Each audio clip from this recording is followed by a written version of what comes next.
C'est l'histoire d'un groupe de musique composé de 3 personnes. Un groupe qui avait atteint l'apogée de sa carrière, mais qui va tout simplement s'effondrer à cause d'un des 3. Aujourd'hui, on parle de la descente aux enfers de Too-You.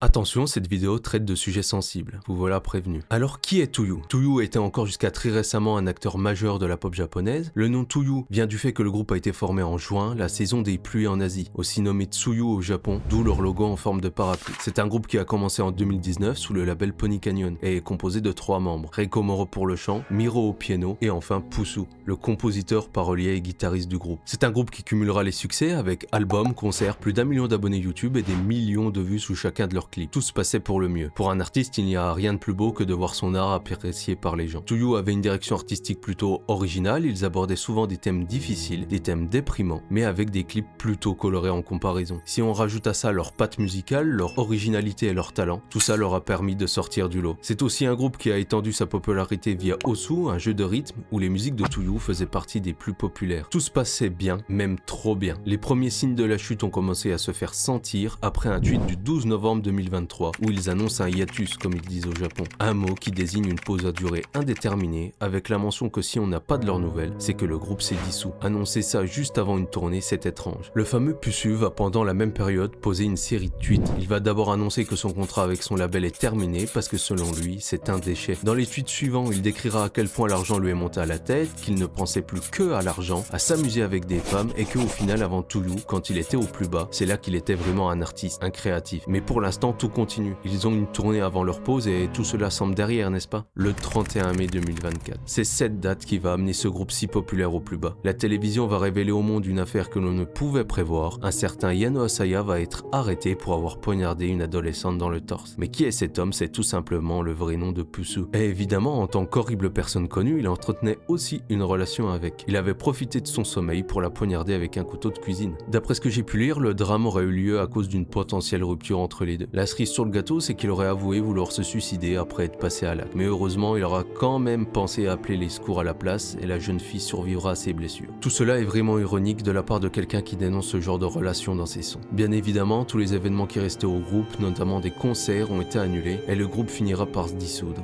Le seul point positif, c'est que le public a été compréhensif envers Reiko Moro et Miro, car les pauvres auraient aussi pu voir leur carrière s'effondrer après un tel scandale, mais les gens ont réussi à faire la part des choses et leur souhaitent le meilleur pour la suite. Concernant la peine de Pusu, eh bien désolé, mais il n'y en a pas eu. Après son arrestation, il a été diagnostiqué de divers troubles mentaux, ce qui n'a conduit à aucune peine. Alors pause. Pendant le montage, j'ai appris des trucs en plus. D'abord, il y aura un 3e parti à l'affaire qui aurait drogué Pusu à son insu, ce qui aurait conduit à une schizophrénie temporaire qui a elle-même conduit au drame, même si ça n'excuse pas tout, évidemment. Et d'ailleurs, Too-You, même si Pusu ne fait évidemment plus partie du groupe, a annoncé dans ce même communiqué qu'il était possible qu'un retour se fasse un jour. Et pour le coup de la rupture, j'ai lu ça sur un site, mais je ne suis pas certain de la véracité des propos, c'est donc à prendre avec des pincettes. C'est une affaire complexe, si j'ai oublié quelque chose ou me suis trompé, l'espace commentaire est là pour ça. Reprenez. De plus, j'ai cru comprendre que la jeune fille n'avait pas engagé de poursuite. Et d'après un communiqué sur le compte Twitter du groupe, ils seraient même encore ensemble. Il aura juste eu le droit à un séjour en hôpital psychiatrique de 3 mois. N'oubliez jamais que vous ne connaissez les célébrités que par le prisme de ce qu'ils veulent vous montrer. Vous ne les connaissez pas réellement, faites attention à vous. C'était Zerord,